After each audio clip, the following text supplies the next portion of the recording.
I'll have that one and not that one, but it doesn't much matter. What matters is that I'm free, in inverted commas, here and now, to effect my choice. And somewhere in that kind of talk about freedom, we lose touch with the sense of the deep desires that actually make us who we are. We lose touch with the sense that there is a current in our lives moving towards a goal. In a strange way, in this society, we have underplayed the reality of eros. Odd to say that, isn't it? Because we often think that eros, sexual imagery, is absolutely everywhere. And so, alas, it is. But eros in the sense of the profound desire that makes me who I am, that makes the whole of my life drawn towards something beyond myself, which gives meaning. The other person that I love, the God I seek to love, that's not quite so clear in our society. We privilege the consumer mentality. I'll have that one, I'll have that one. And we also fail to ask some of the deep questions about the direction of the desire at the root of our being. And we attempt to deal with this, and again to deny it, very often by finding strategies that increase consumer choices in society, and also strategies that sharpen up our aggression and our self-assertion in individual contexts. We use the language of being purpose-driven, when often, alas, we just mean made capable of more aggressive assertion. We market books about the secrets of successful people, which are mostly about the tactics of treading on the toes of others. We lose touch with the notion that the most important freedom is the freedom to be ourselves and the freedom to grow. Not to be ourselves in the sense of asserting what we want moment by moment, but to discover slowly and patiently the direction of our life and to find the context in which we will grow as God means us to. Will and choice belong in that framework, not simply in an act of assertion, choosing in a vacuum. So, St. John of the Cross would tell us, if we face the problems, if we face the apparent dark night around will and freedom and choice, and look hard at the trivializing of those realities in ourselves and in our culture,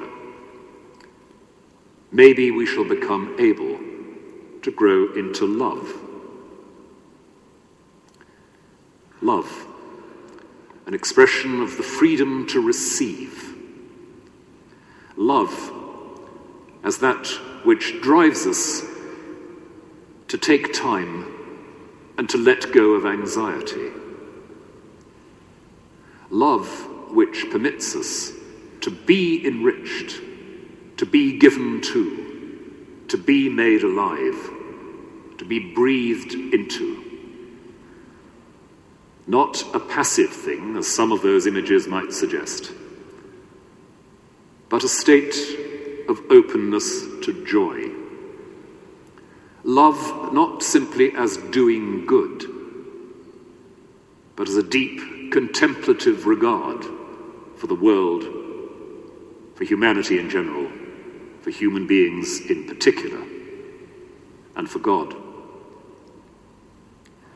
When St. Paul writes about love in 1 Corinthians 13, where he spells out the significance of faith, hope, and charity, he makes it very clear that love simply as doing good isn't enough.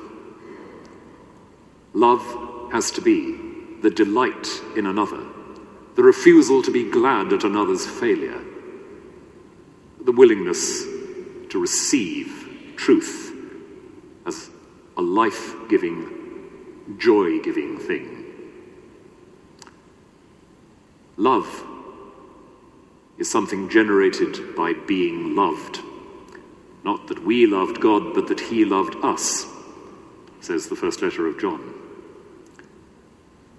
And that's where all the themes I've been touching on so far come together.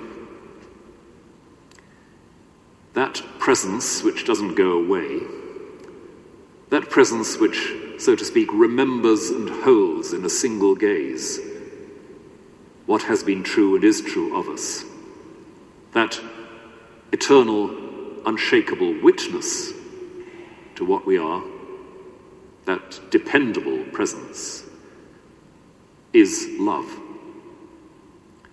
We are seen, we are known, we are held, but above all, we are welcomed. We are the objects of an eternal delight. And if that is sinking into our being, then what the church is fundamentally, and must show itself to be, is a place where time and space are given, where people are allowed the space to experience eternal love, a place where nothing needs to be left at the door, and where people are made free to receive in a world which so often seems to be demanding of them all the time, demanding that they give, that they trade, that they offer, that they're out there making a difference.